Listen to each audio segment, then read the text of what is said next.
통일교육협의회 제25차 통일교육포럼 2019년 대학원생, 대학생 통일의식조사 결과 발표의 이 세션을 시작하려고 합니다. 안녕하십니까. 저는 한림성심대학교의 이윤기 교수입니다. 만나서 반갑습니다. 통일의식 지속성과 변화라고 하는 제목으로 중앙일보 통일문화연구소의 김예슬아 객원연구위원님께서 발제해 주시겠습니다. 뜨거운 박수로 모시겠습니다. 앞서 앞 세션에서 2019년 대학생 통일의식 조사의 결과를 자세하게 발표를 해주셨는데요. 저는 이 통일교육협의회에서 2015년에 진행하셨던 이 조사 결과와 함께 비교 분석을 해봄으로써 4년여의 시간 동안 대학생의 통일의식이 어떻게 변화했는가, 또 이 변화의 양상은 어떻게 되는가를 한번 좀 살펴보고자 했습니다. 앞에 그 박경미 의원님께서 말씀하셨다시피 2018년부터 남북 관계에서 대대적인 변화가 있었고 정말 말로 표현하기 벅찰 만큼의 이루 말할 수 없을 만큼 좋은 관계였지만 그보다 앞서서 2015년, 2016년을 거쳐오면서는 정말 또 한편으로는 이보다 안 좋을 수 없을 만큼의 또 안 좋은 시기를 겪기도 했습니다. 4년여의 시간 동안 정말 많은 남북 관계에 있어서 여러 사건들이 있었는데요. 이 사건을 거치는 와중에 어떠한 변화가 있었는지를 한번 좀 조망을 해보고자 했고, 저는 통일의식, 북한인식, 그다음에 대북정책과 북핵 문제, 통일교육과 사회통합의식 이렇게 크게 네 부분으로 제가 나름대로 이 설문 결과를 좀 재구성해서 한번 좀 살펴봤습니다. 먼저 통일의식 분야인데요. 앞서 2019년 조사 결과에서도 강조해 주셨다시피 대학생들의 통일 문제에 대한 관심이 기본적으로 긍정적으로 변화한 양상을 확인할 수 있었습니다. 54.5%에서 74.3%로 긍정의 답변이 늘었는데 이 긍정의 답변이 늘어난 와중에서도 주목해 볼 수 있는 것은 매우 관심이 많다라는 응답자가 2015년에 6.2%에서 19년에 23.7%로 대폭 증가하였다는 것인데요. 4년여의 시간 동안 이 통일 문제에 대한 관심이 매우 크게 늘었다라고 볼 수 있을 것 같습니다. 그렇다면 그 통일의 필요성과 이유 역시도 어떻게 변했는지를 살펴볼 수 있을 것 같습니다. 2015년에 66.6%를 기록하였는데 2019년에는 80.8%로 한 15% 정도 증가했음을 확인할 수 있었습니다. 이 통일의 필요성도 앞에서 살펴본 통일 문제에 대한 관심과 마찬가지로 반드시 통일이 되어야 한다는 더욱더 적극적인 이 관심을 표명한 응답자가 13.5%에서 39.1%로 20%가 넘게 증가했음을 확인할 수 있었는데요. 통일의 필요성과 통일 문제에 대한 관심 모두에 있어서 적극적으로 공감하는 대학생의 수가 크게 증가했다라고 알 수 있을 것 같습니다. 그렇다면 통일이 필요한 이유는 무엇인가를 살펴봐야 할 것 같습니다. 어떠한 이유에서 통일을 더욱더 지지하게 됐는가를 찾아볼 수 있을 것 같은데요. 특징적인 것은 무엇이냐면 전쟁의 위협이나 전쟁의 위협의 감소, 한반도 경제의 성장에 대한 기대감은 감소한 반면에 역사적으로 한민족이었기 때문에라는 응답자가 대폭 증가하였다는 것입니다. 이러한 변화는 안보 불안감 증대 요인이 많았음에도 불구하고 이러한 민족 동질성에 대한 증가에 대한 이 공감대가 많이 증가했다라고 볼 수 있을 것 같고요. 이러한 통일의 필요성을 민족 동질성에서 대학생들이 많이 찾고 있었음에도 불구하고 북한 체제에 대해서는 거부감을 가지고 있는 것도 한편으로는 확인해 볼 수가 있었습니다. 통일이 불필요한 이유는 그렇다면 무엇이라고 생각하는가에 대한 응답에서는 통일 후 사회가 혼란스러워질 것 같다라는 응답도 있었지만 응답이 증가했고, 또 하나는 북한 체제에 대한 거부감이 크다라는 응답자도 증가했습니다. 앞서 통일이 필요한 이유에서 역사적으로 한민족이었기 때문에라는 응답자가 대폭 증가한 것과 마찬가지로 이 불필요한 이유에서는 언어 문화적 차이로 하나의 민족이라는 느낌이 들지 않아서 민족적 이질감을 불필요한 이유로 드는 응답자들의 수가 감소했다는 측면에서 민족적 동질성에 대한 대학생들의 관심과 공감대가 많이 형성되고 있다는 것을 알 수 있었습니다. 통일 후 예상되는 가장 큰 문제점은 무엇인가라는 응답에서는 정치적인 혼란에 대한 우려를 가장 크게 하고 있는 것으로 나타난 반면에 가치관의 차이, 생활 방식의 차이, 언어 생활의 방식의 차이 등 이러한 차이에 대한 인식의 우려는 굉장히 감소하고 있다는 점에서 굉장히 의미 있는 결과가 아닌가라고 생각을 할 수 있었습니다. 통일의 장애 요인과 앞으로의 과제라는 응답 부분에 있어서 주목해 볼 수 있는 것은 통일에 대한 국민적 공감대 부족에 대해서 대학생들이 많은 우려를 나타내고 있다라는 것이었고, 이와 결부시켜서 통일을 위해 우선적으로 추진해야 할 일에서 남한 내부의 국론 통일과 함께 통일 미래 세대의 육성을 굉장히 중요하게 보고 있었다라는 점입니다. 대학생들 스스로가 통일 미래 세대의 육성의 중요성을 공감하고 있었고, 이 와중에 또 한편으로는 남북한 경제문화 교류 협력에 대해서 필요성도 크게 공감하고 있었다라는 것을 찾아볼 수 있었습니다. 이렇게 지금까지 살펴봤듯이 통일의 필요성이나 통일 문제에 대한 관심 역시 긍정적으로 증가하였고, 통일에 예상되는 문제점이나 통일의 필요성 여부에 있어서도 한민족 공동체에 대한 민족 동질성에 대한 공감대가 많이 형성되고 있는 등 통일에 대한 긍정적인 변화 요소를 많이 살펴볼 수 있었는데, 이러한 변화는 통일의 영향과 통일 비용에서도 마찬가지로 함께 나타날 수 있음을 확인할 수가 있었습니다. 통일이 자신과 주변, 즉 개인적 차원에게 어떤 영향을 줄 것인가라는 질문에 대해서 긍정적인 영향이 64.4%에서 77.5%로 증가했음을 나타낼 수 있었는데요. 이러한 것들은 이제 통일 편익에 대한 관심의 증가로 연결지을 수 있을 것 같습니다. 대학생들이 이제 요즘에 가장 많이 고민하고 있는 것들이 이제 자신들의 미래인데요. 이 미래 부분에 가장 큰 영향을 미치는 것이 이제 취업의 문제라고 생각이 됩니다. 취업의 문제를 어떻게 해결할 것인가에 대한 응답에 대해서 통일이 일자리 창출에 미칠 영향을 긍정적으로 바라보는 경향이 대폭 증가했습니다. 특히나 매우 긍정적으로 바라본다라는 이 응답자가 한 20% 정도 증가했다는 측면에서 통일이 앞으로 가져올 영향을 굉장히 긍정적으로 바라보고 있었다라는 점을 찾아볼 수 있었습니다. 또 하나는 이제 우리 사회에 많은 논란을 불러일으켰던 통일 비용에 대한 문제인데요. 4년 전에는 5만 원 미만 정도를 부담하겠다라는 인원이 47.4%로 전체의 한 절반가량이 됐습니다. 그러나 다시 4년의 시간이 흐른 현재 5만 원에서 10만 원 정도를 부담하겠다는 인원이 36.5%로 가장 많았고, 10만 원에서 15만 원 가량을 부담할 의사가 있다라는 응답자도 19.6%로 크게 증가했다라는 것을 파악할 수 있었습니다. 통일 비용에 대한 인식 역시 긍정적으로 변화한 만큼 통일 시기에 대한 인식도 변화했음을 확인할 수가 있었는데요.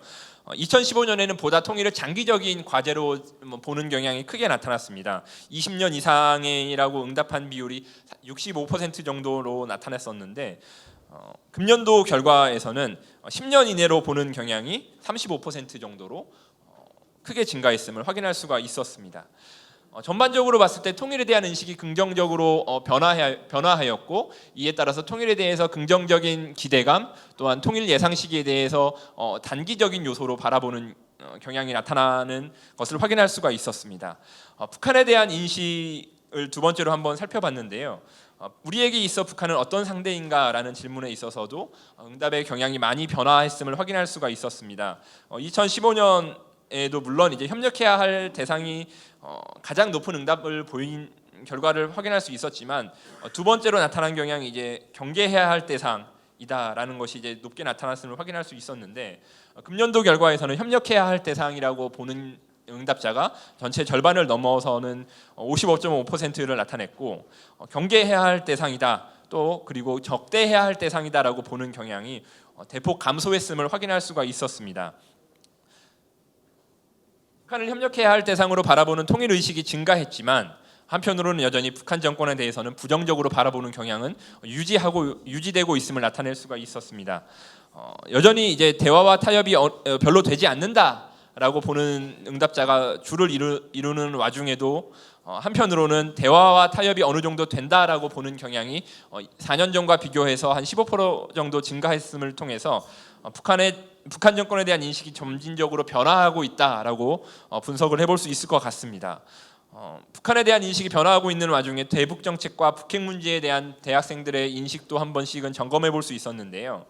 2015년에는 대북 정책에 대해서 62.8%가 부정적으로 바라보고 있었는데, 2019년에는 긍정적인 응답이 56.7%로 나타나면서 현 정부의 대북 정책을 긍정적으로 평가하고 있는 것으로 나타났음을 확인할 수 있었습니다. 대북 정책의 최우선 과정에 대해서는 평화 체제 구축과 북핵 문제 해결이 2015년과 2019년에 공통적으로 높게 나타났음을 확인할 수 있었는데요.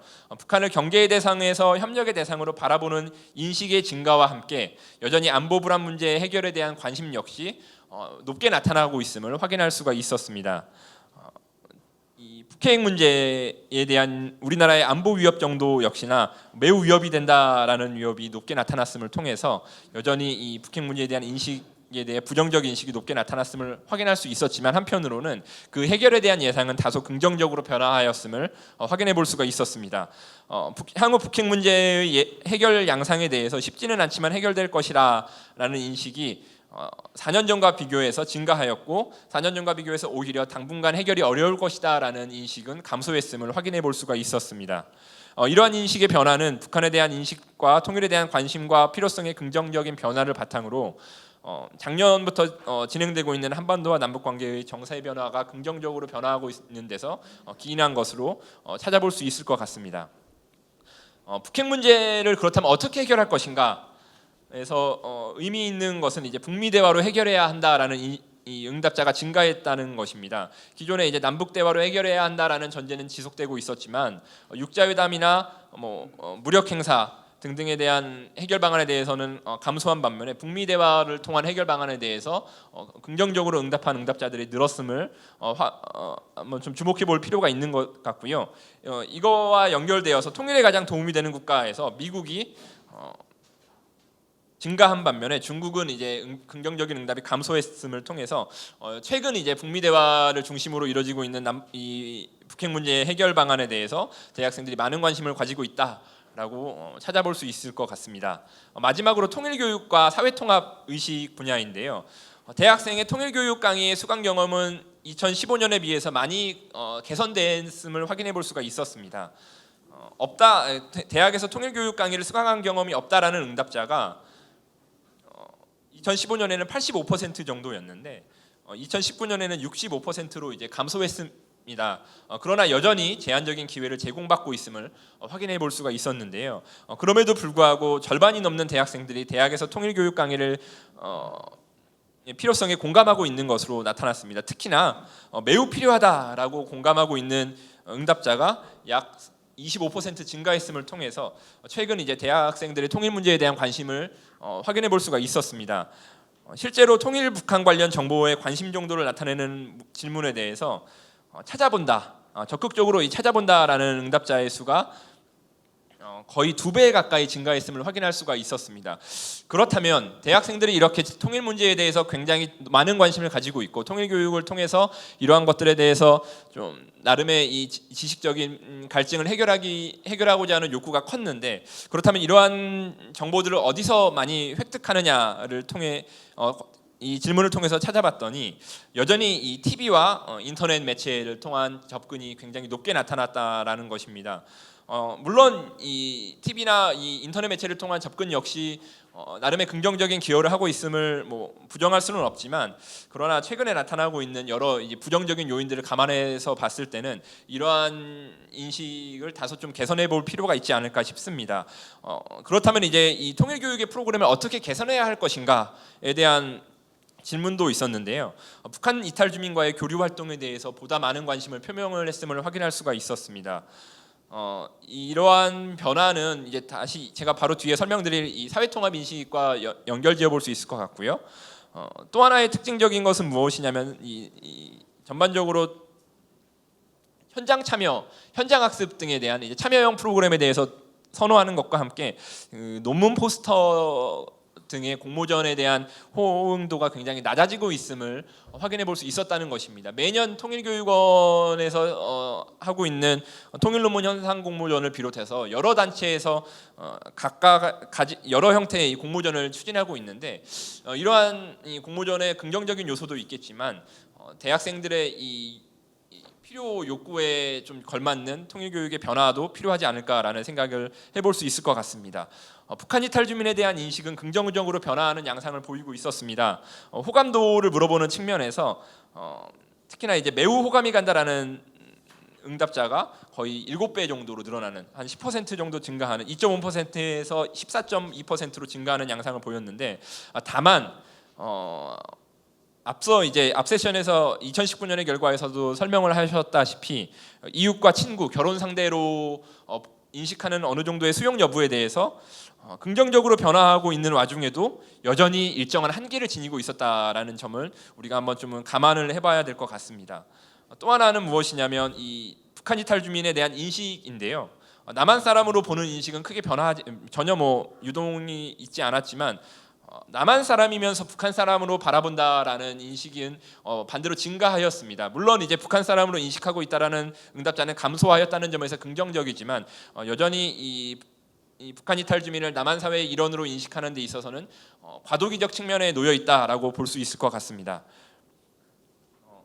시간 관계상 제 마지막 결론 부분을 짧게 좀 제 의견을 좀 덧붙이고 마치고자 합니다. 몇 가지 중요한 좀 함의를 발견할 수 있었는데요. 첫 번째는 전반적으로 대학생 통일 의식이 긍정적으로 변화하고 있었다라는 측면을 확인할 수가 있었습니다. 두 번째는 이러한 대학생의 통일 의식이 긍정적인 변화는 남북 사회 문화 교류가 많은 영향을 미친 것으로 볼 수 있을 것 같습니다. 2018년 평창 동계올림픽을 기점으로 시작해서 여 차례의 문화 공연 교류와 남북 정상회담 등을 통해서 이러한 남북한 이질감 완화에 기여를 함으로써 좀 북한의 협력 대상이 될 수 있다는 기대감을 심어주었지만 다만 여전히 북한의 정치 체제에 대해서는 경계와 우려는 지속되고 있음을 확인할 수가 있었습니다. 세 번째로 사회 통합에 있어 북한 이탈 주민에 대한 호감 및 인식 역시 긍정적인 응답이 증가하였지만 다만 여전히 제한적인 수용 의식이 작동하고 있었고 심리적인 거리감 역시 유지되고 있음을 확인할 수가 있었습니다. 마지막으로 통일 교육의 기회는 4년 전에 비해서 증가하였지만 여전히 제한적이었으며 앞으로 이러한 긍정적으로 변화하고 있는 대학생 통일 의식이 남북 관계라는 변수로부터 보다 자유로워질 수 있도록 통일 북한 관련 정보 제공과 교육의 기회가 확대될 필요가 있을 것 같습니다. 기존의 안보 중심적인 통일 교육에서 평화지향적 교육으로의 전환에 대한 필요성과 논의가 활발히 이루어지고 있는 와중이지만 향후에도 갈등의 평화적 해결, 공존과 공감, 차이의 수용 등을 중심으로 하는 평화지향적 통일 교육이 자리매김한다면 여전히 작동하고 있는 심리적 거리감의 문제를 해결할 수 있을 것으로 생각해 볼 수 있을 것 같습니다. 그럼에도 불구하고 다만 건전한 안보 의식의 확립을 위한 노력도 함께 병행해야 할 것을 기억해 봐야 할 것 같습니다. 무엇보다도 균형 있는 대학 통일 교육의 역할이 향후 대학생 통일 의식의 건전한 발전을 위해서 무엇보다 중요한 시점이지 않는가 싶습니다. 이상으로 발표를 마치겠습니다. 감사합니다. 감사합니다. 통일교육원의 이미경 교수님의 토론을 듣도록 하겠습니다. 저는 여러분한테 좀 약간 좀 초치는 얘기를 좀 한번 해보면서 좀 제가 토론을 좀 해보도록 하겠습니다. 제가 이걸 또 보니까 사실 저희 기관에서도 대학생들의 통일의식 조사도 하고 청소년들의 통일의식 조사도 합니다. 우리가 대체로 이 통일의식 조사를 많이 하는데 굳이 대학생이라고 하는 통일의식 조사에 왜 관심을 둬야 되는가, 그리고 또 대학생들 통일의식이 특별히 중요한 이유가 과연 뭘까라고 하는 문제를 좀 생각해 봐야 될 것 같다라는 생각이 듭니다. 이거는 우리가 세대별이나 연령별이나 아니면 학교급별 가운데 유독 대학생들에 대한 통일의식의 특징들이 과연 있는가 없는가라는 문제와 함께 이것들이 실제로 갖고 있는 어떤 정치적인 함의나 기능이 뭘까, 이런 문제를 우리가 좀 생각해 봐야 되지 않을까 싶고요. 그런 측면에서 제가 이렇게 쭉 보니까 사실은 이제 다 들으셔서 알겠지만 유독 대학생들의 통일의식이 일반 성인들이라든가 아니면 청소년들하고 특별히 어떤 측면에서 특징이 더 부각됐는가라고 하는 것은 이번의 결과에서도 그게 크게 보여지진 않습니다. 그래서 제가 이제 그런 문제 제기를 했고요. 그렇다면 그럼에도 불구하고 우리가 이런 의식 조사를 하는 데 대한 지향점은 과연 뭘까라고 하는 걸 또다시 좀 생각을 해봐야 되겠다라는 거고요. 그다음에 통일무식에 대해서 실제 대학생들의 의식의 현주소를 단순히 파악하는데 이 의식 조사가 끝나는 건지, 아니면 그것들을 실태 분석을 기초로 해서 우리가 뭔가 의식 제고 방안을 좀 더 아주 좀 심도 있게 고민을 해야 되는 건지, 이런 부분들에 대한 문제를 다시 좀 검토를 해야 되지 않을까 싶습니다. 특히 그런 가운데서 특히 이제 아까 김 박사님이 지금 발제하신 것을 보면 대학생들이 2015년에 의식의 어떤 변화와 연속성을 가지고 있는가라는 거를 이제 봐야 되는 게 주 목적이었던 것 같아요. 근데 2015년하고 19년에 대한 비교는 의미가 있긴 합니다. 2015년은 사실 남북 관계가 좀 경색됐던 거고요. 2019년은 이제 17년 뭐 후반 2018년부터 남북 관계가 상당히 좀 좋아지는 쪽으로 가는 거죠. 근데 통상 대학생뿐만 아니라 일반적인 국민들의 통일 의식의 변화는 환경 변화와 굉장히 밀접한 연관을 좀 가지고 있습니다. 그러니까 예컨대 남북 관계가 상당히 경색 국면이 있을 때는 전반적인 통일 의식이 상당히 좀 부정적으로 가고 있고요.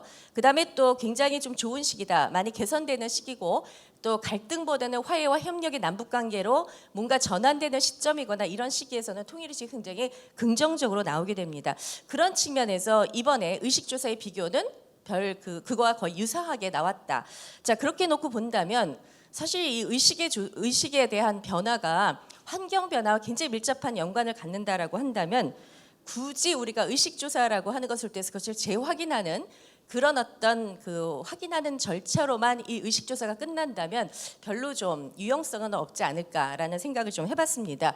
그런 측면에서 제가 좀 아쉬운 거는 그래서 이번에 대한 의식조사를 좀 더 면밀하게 분석하는 것이 굉장히 좀 필요하지 않을까. 단편적으로 드러나는 현상을 그대로 쓰기보다는 예를 들어서 이제 의식이 되게 좋아졌다라고 한다면 구체적으로 뭐냐라는 거고요. 제가 또 이걸 면밀히 조사해야겠다 느낀 거는 이번에 좀 이례적인 것은 통일에 대한 필요성과 불필요성 이유라고 하는 것이 사실은 우리가 굳이 일반 성인하고 좀 더 청년 세대, 그러니까 뭐 중고등학생이라든가 대학생들의 의식조사의 차이는 뭔가 하면 이들에 대한 접근법이 보다 더 현실적인 접근법이라는 거, 실용주의라는 접근법이 주로 젊은이들이라고 하면 일반 국민들에게는 여전히 민족 담론이 여전히 좀 유효한 결과들이 이제까지 기존에 있었던 통일의식조사에서 보여졌습니다.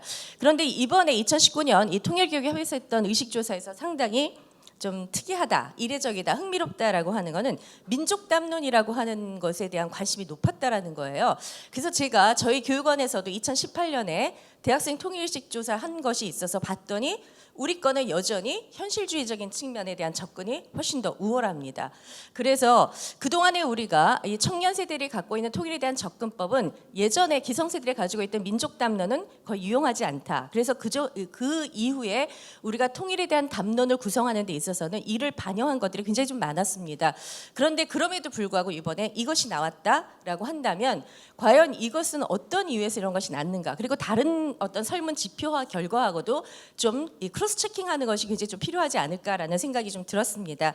그리고 나머지에 대한 의식 조사는 거의 대부분이 다 우리가 예상하는 그런 거하고 크게 좀 다르지 않았다라는 거고요. 무엇보다 이런 변화는 제가 볼 때 좀 북한이라고 하는 거 아니에요. 우리가 2018년에 어쨌든 북한의 지도자 김정은 위원장이 국제 무대에 등장을 하게 되고 또 북한이 예전하고는 좀 달리 다른 어떤 국가들의 행위자와 좀 비슷한 어떤 뭐 여러 가지 어떤 시도들이 있었잖아요. 뭐 이런 것들이 되게 우리 젊은이들에게 전혀 보이지 않던 북한이 교과서 안에서 민족이라고만 가르쳤던 북한이 실제로 좀 보였던 것들이 좀 결과하지 않았나 싶습니다. 마지막으로 제가 좀 드리고 싶은 거는 그래서 좀 아쉬운 것들은 그래서 앞으로 우리가 이 통일의식 조사를 할 때는 뭐 이건 우리 교육원에서도 하는 것도 마찬가지입니다. 이 의식 조사를 제가 왜 하는가 정말 이건 굉장히 좀 우리가 좀 중점을 둬야 되는 건데요.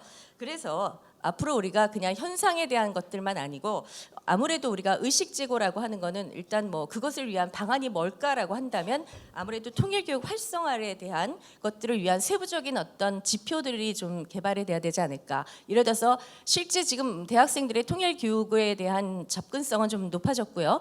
또 대학의 통일교육을 하면 할 만큼 통일에 대한 의식하고는 분명 상관성을 가지고 있습니다. 그렇다면 우리가 그것을 위해서 좀 더 세부적인 어떤 것들을 듣고 싶은가, 실제 이제까지 들었던 것들은 어떤 것들이 문제가 있는가, 뭐 이런 것들이 있어야 되는 거고요. 마지막 아까 첫 번째 세션에도 나왔던 거지만 우리가 의식조사에서 북한 정권과 주민을 분리해서 많은 것들을 묻게 됩니다. 자, 그렇긴데 사실 정서적인 차원에서는 지극히 당연한 결과가 나와요. 주민에 대해서 우호적이고 정권에 대해서는 상당히 적대적이고 비우호적이죠. 그렇지만 실제 우리가 현실적으로 정책 이해기라든가 현실적인 측면에서 이 두 가지의 분리 대응 내지는 분리 인식이 과연 이것이 가능한가? 아니면 바람직한가 이 부분은 앞으로 우리가 의식 조사하는 데 있어서 좀 더 고민해봐야 되지 않을까 싶습니다. 감사합니다.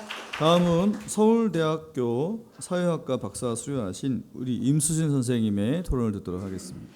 저도 굉장히 이 설문조사를 재미있게 봤고 또 많은 부분 말씀하시는 선생님들 발제자 또 토론자 선생님들과 굉장히 비슷한 생각을 하고 있다는 것을 느꼈는데요. 그 남북한 통일의식 조사, 특히 대학생 통일의식 조사를 볼 때 남북한 관계의 변화가 굉장히 인식에 많은 영향을 미치고 있다는 점을 확인을 할 수가 있었습니다. 앞서 말씀하셨던 것과 같이 통일 문제에 2019년 대학생 응답자의 74.3%가 그러니까 20% 정도가 많아진 학생들이 이제 관심을 갖고 있다고 얘기를 했고 또 통일의 필요성에 대한 질문에서도 마찬가지로 그 2015년도에 비해서 한 15% 정도가 증가한 그 학생들이 긍정적으로 대답을 하였습니다. 이 본 논문의 연구 대상은 대학생으로 좀 한정을 해서 기타 연구기관의 어떤 대국민 통일 인식 조사랑은 조금 일정적인 차별성이 있습니다. 뭐 잘 아시다시피 통일연구원은 1992년부터 계속 의식조사를 하고 있었고 또 서울대 통일평화연구원은 2007년부터 계속 의식조사를 해서 전반적인 국민적인 그 어떤 통일 의식에 대한 추세와 추이를 확인을 해볼 수가 있었는데요. 그 100페이지를 보시면 그 2018년도 이제 통일 조사 결과를 발표한 통일평화연구원의 2019년도 대국민 통일 의식 조사를 보면 통일의 필요성을 에 대해서 이제 필요하다고 응답한 비율이 2015년도 52.5%에서 2018년도 59.8% 한 뭐 7% 정도 증가한 수치를 보인 반면에 또 통일연구원 같은 경우는 그 통일의 필요성에 긍정적으로 대답한 수치가 2015년도 68.5%에서 2017년도까지 지속적으로 감소하는 추세를 보입니다. 그러다가 2018년도에 70.7%로 이제 반등하는 굉장히 좀 급변하는 결과가 나타났었는데요.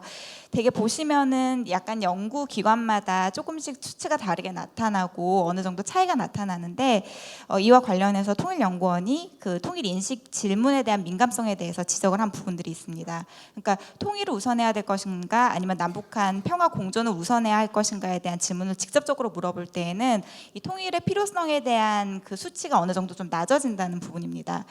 보시면 66.4%가 평화 공존을 우선해야 된다고 이렇게 얘기를 했고 또 서울대학교에서 조사한 것 역시 남북한 두 체제가 유지해야 된다는 것이 2015년도부터 계속해서 증가한다는 그런 수치를 나타냈었는데요.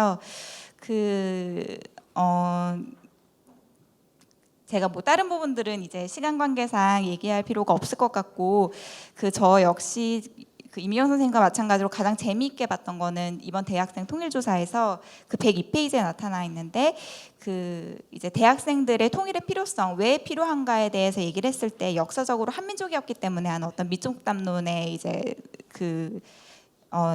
이유가 나타났다는 점입니다. 사실 2000년대 이후에 한국 사회가 국제사회에 편입하고 또 세계화가 이렇게 진행되면서 한국 사회 자체가 이제 다민족 다종족화되면서 사실 이런 통일 담론에 대한 질문들이 굉장히 많았었는데 크게 이제 한 세 가지로 저희가 나눌 수가 있습니다. 기존에 있었던 민족 담론들이 있었고 또 이제 새롭게 얘기했던 경제적인 편익, 그러니까 통일 편익에 대한 담론들이 있었고 또 세 번째로는 이제 인권 뭐 이런 문제들과 같은 어떤 보편 가치 담론들이 있었습니다. 이 세 가지 중에서 어떤 담론들이 이제는 더 효율적인가 하는 질문들이 굉장히 서로 상호 비판적으로 이제 질문이 되어 있었었는데 이와 관련해서 이제 제가 2017년도에 그 공동 연구를 해서 밝힌 자료를 보면 그때 이제 세 가지 집단 담론별 어떤 통일 교육의 그 효율성에 대한 것들을 제가 이제 조사한 게 있었는데 세 가지 민족 담론, 통일 편익 담론 그리고 보편 가치 담론 이 세 가지 중에서 사실 뒤에 두 가지 담론은 통일 교육에 대한 효율성이 거의 없다고 나타났고 실질적으로 통일 교육에 대한 그 어떤 그 이제 상관관계를 보였던 것이 사실 민족 담론에 이렇게 국한되어 있다는 것을 밝히면서 우리가 되게 이런 통일 교육을 했을 때 어떤 담론을 해야 되는 건가에 대해서 다시 한번 이렇게 질문을 한 적이 있었습니다. 근데 이번에 이 결과를 보면은 사실 민족 담론이 높아지는 것과 함께 통일의 필요성에 대해 같이 높아지고 현 정부가 사실 민족 이제 담론이 굉장히 많아지고 사회 전반적인 민족 어떤 그런 한민족 정서가 굉장히 높아지면서 또 이렇게 통일의 필요성에 대해서 이제 또 같이 공감하는 부분들이 있는데 이런 부분들에 대해서는 다시 한번 생각해 볼 필요성이 있다고 생각을 하였습니다. 마지막 문단에 나와 있듯이 이제 대학생의 통일에 대한 관심이 통일의 필요성에는 대북 인식, 그 중에서도 어떤 북한에 대한 사회문화적 친밀감이 무엇보다 중요하다고 이제 논할 수가 있을 것입니다. 이런 어떤 사회문화적 친밀감은 결국은 그 통일 담론의 어떤 민족 담론과 이어지는 부분이라고 볼 수 있는데, 그 역사와 문화, 사회적 친밀감과 공통의 정서를 통해서 결국 통일의 필요성을 저희가 보다 더 이제 깊이 느끼고 있는 것이 아닌가, 이렇게 생각을 해볼 수가 있었습니다. 또 한 가지는 그 교육과 언론 등에서 지금 통일에 대한 얘기가 굉장히 많이 나타나고 있는데, 이런 그 것들에 비교적 쉽게 노출되고 영향을 받는 대학생들이 굉장히 여기에 민감하게 영향을 받는 것이 아닌가를 확인을 할 수가 있었습니다. 이건 아까 키누 통일연구원이나 통일평화연구원에서 하는 어떤 대국민 통일조사의 그런 추이보다 그 대학생들 통일조사의 추이가 훨씬 더 급격하게 나타나는 부분들을 통해서 확인을 할 수가 있는데요. 이런 부분들을 확인을 했을 때 그 국내 정치 사회적 문화적인 상황과 기조에 따라서 인식의 부침, 높고 낮음이 명확하게 나타나는 대학생들의 변화를 조금 인식하고 이를 고려한 신중하고 체계적인 통일 환경의 조성과 준비가 필요하다고 이제 생각을 할 수 있었습니다. 그리고 이게 지금 통일교육 그 협의회이기 때문에 그 통일 교육에 대한 어떤 효과에 대해서 설문조사가 나타나 조금 살펴봤는데 그런 부분들이 약간 미미한 경우가 있었는데요. 그 한 가지 제언하고 싶은 거는 101페이지 보시면 그 마지막에 귀하께서 통일 북한 관련 정보를 접하는 주요 경로가 사실 언론 매체에 좀 국한되어 있는 것들을 확인을 할 수가 있는데, 이거를 좀 지금 이제 뭐 대학생 통일 교육도 나타나고 여러 가지 통일 교육들이 있는데 이런 부분도 여기 항목에 좀 넣어서 확인을 했으면 더 좋았을 것 같다는 생각을 하면서 마무리 짓도록 하겠습니다. 감사합니다. 네, 감사합니다.